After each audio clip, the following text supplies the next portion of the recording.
I think this is one of the biggest issues bigger tech reviewers didn't review or talk about enough is the dead zone for the analog sticks.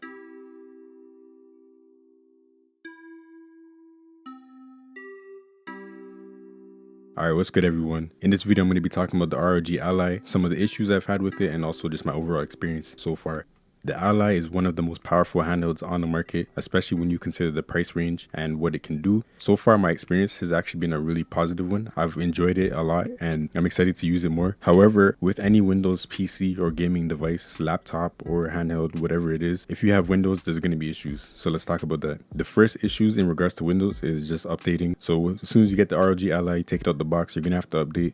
The updating process can take a decent amount of time. For me, it was around like an hour or so. Some people are saying like 2-3 hours or even more. But yeah, it really just depends on if you have any issues or not. For me, I haven't really experienced issues updating, so it wasn't that bad. It was pretty typical when you think about like gaming PCs or laptops. Like this is a normal occurrence. Like when you get things out the box, you gotta update them. So that's just normal. But it is something to consider for somebody who just wants to plug and play. I don't think it's necessarily plug and play out the box. You can, but if you want optimal performance and stuff like that, then you gotta update. Next issue in regards to Windows is sleep mode. So when you put this device into sleep mode, like by pressing the power button, I think that's what it's on by default. It sometimes has the issue of waking up. So, you're going to have to like hold the power button and kind of restart the device. And yeah, so I don't know, for some reason sleep mode just causes issues, but I don't think it's unique to the ROG Ally. I've experienced this on my G14 as well. And yeah, it's just, I think sleep mode on Windows it's been bugged for a while now. And a lot of different laptops and, Windows devices have this issue. So I don't think it's unique to the ROG Ally, but it is something that would be nice to figure out or to fix. One way that you could fix this, I guess, is changing it to go into hibernation mode instead of sleep mode. That solves the problem. However, hibernation mode takes, in my experience, a little bit longer to wake it up, but it's not bad. Like it's literally like 3 seconds that you have to wait. The logo plays and then you're back in, so it's not terrible. Another thing to consider along those lines is that it's not like a Switch or even like a Steam Deck. If you're playing a game that you put into sleep or hibernation, most likely the game will crash and you have to restart the game, or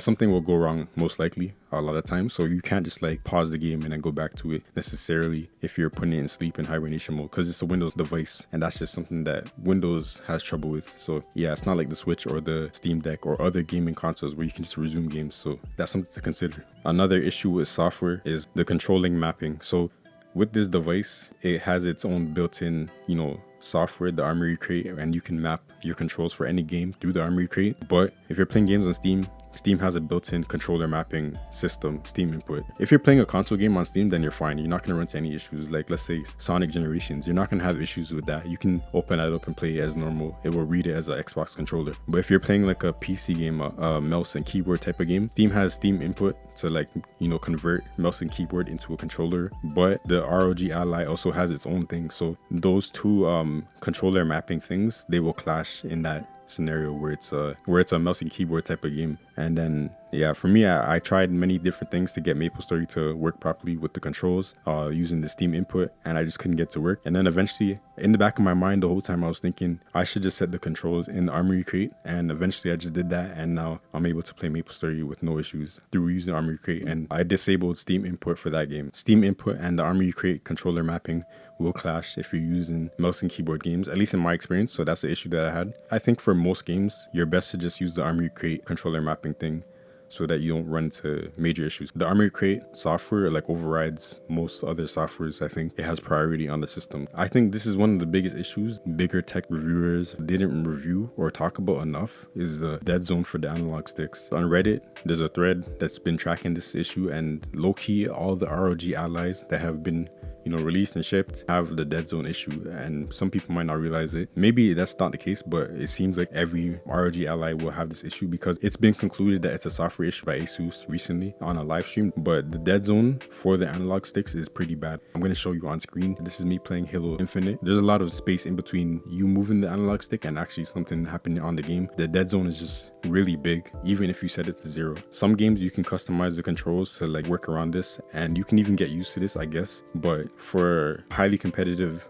games and gamers, this issue is pretty bad. Like, you might as well just use an Xbox controller or something else. But then at that point, it's like, you have a portable gaming device to play on it itself without needing anything else. If Asus can patch out the dead zone issue, then the ROG Ally is my recommended handheld gaming device for anybody. I think it's a great device as long as you are willing to learn a little bit, update it. Overall, this device is really good. I've been enjoying it. Like I said, issues that I've encountered are not new and not unique to this device. I've encountered them on other Windows devices, PCs, gaming laptops. It's just something that you kind of have to expect when you're dealing with Windows as a software. It's really not that bad. I haven't had major issues. I heard people having crashes and drivers not working and stuff like that. For me, it wasn't like that, so my experience has been good. I think the people reporting online are not the majority. I think a lot of times with tech products and any product in general, most of the people reporting online are people who had a bad experience. The people who have issues will go to the subreddits and, the forums and complain or ask questions and say, I have this issue, that issue.